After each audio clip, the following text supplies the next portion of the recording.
पे तिलक दे दिया। उसके बाद बोला आज के बाद लेना देना कुछ नहीं, तेरे से नहीं मेरे से। यहाँ सबीना की कहानी दिल दहला देने वाली है। इसके पति ने फोन पर ही इसको 3 तलाक दे दिया और फिर उसके तलाक कहने भर की देरी थी। सबीना की पूरी जिंदगी स्याह रात बन गई।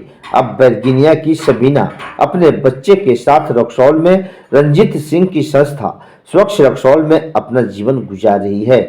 स्वच्छ रक्सौल के निदेशक रंजीत सिंह ने बताया कि उनके संस्था में सबीना अब सिलाई कर रही है और उसके बच्चे का स्कूल में दाखिला भी करा दिया गया है। मामला बड़ा दिलचस्प है और 3 तलाक के विरोध में बने कानून को अब भी कैसे धज्जी उड़ाई जा रही है, यह इसका जीता जागता मिसाल भी है। सबीना एक मुस्लिम महिला है। जैसा कि इसने बताया कि उसके साथ उसके ससुराल वाले मारपीट कर रहे थे।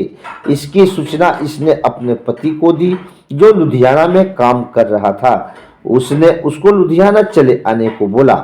जब वह अपने बच्चे के साथ लुधियाना स्टेशन पहुंची, वहां से अपने पति के पास फोन किया तो उसने कहा कि तुम मेरा बच्चा दे दो और फिर तुमको जहां जाना हो चली जाओ।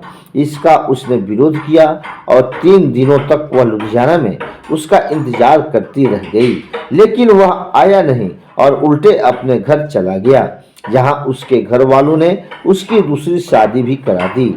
दूसरी शादी के लिए इसने सबीना से कोई वैध तलाकनामा भी नहीं बनवाया और दूसरी शादी भी कर ली।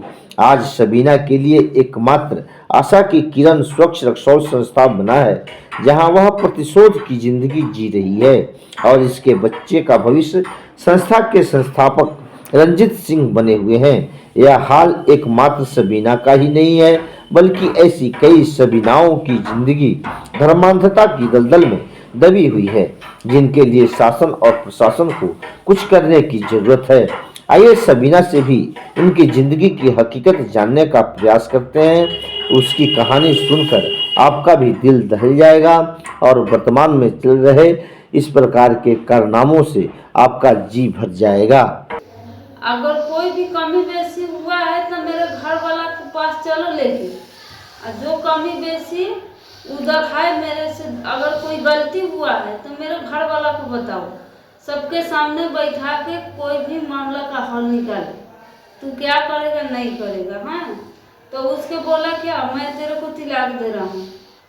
तो मैं बोली ऐसा कुछ नहीं करो, चलो मेरे घर पे जति करने का होगा करना। फिर भी मेरे को फोन पे तिलक दे दिया। उसके बाद बोला आज के बाद लेना देना कुछ नहीं, तेरे से नहीं मेरे से। उसके बाद फोन कट कर दिया। फिर भी हम लोग उधर स्टेशन पर, हरियाणा स्टेशन पर 3 दिन थे।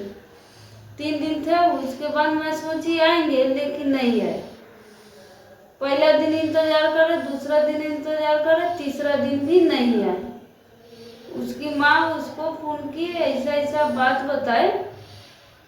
उसकी माँ उसको बोलाई, पैसा भेजी, वो उसका गाड़ी किराया नहीं था। उसकी माँ बोलाई उसको घर बुलाने के बाद में उसका क्या की शादी ब्याह कर दी।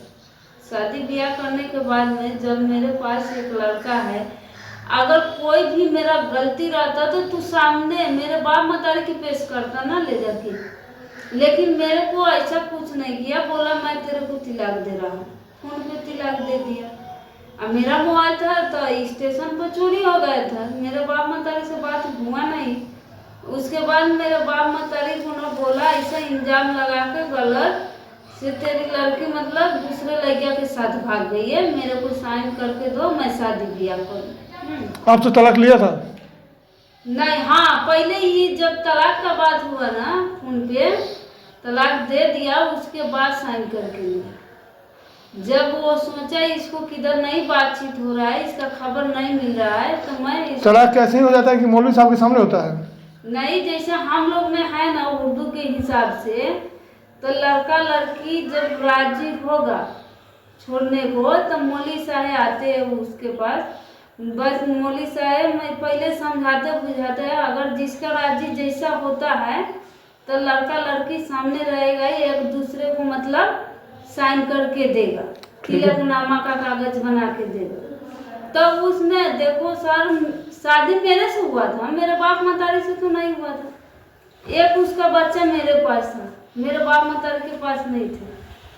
तो वही बात मैं सोच रही हूँ, मेरे बच्चा का मैं ऐसा कार्रवाई करूँ जैसा मेरे साथ में वो किया है, ऐसे 3 गुना कराई।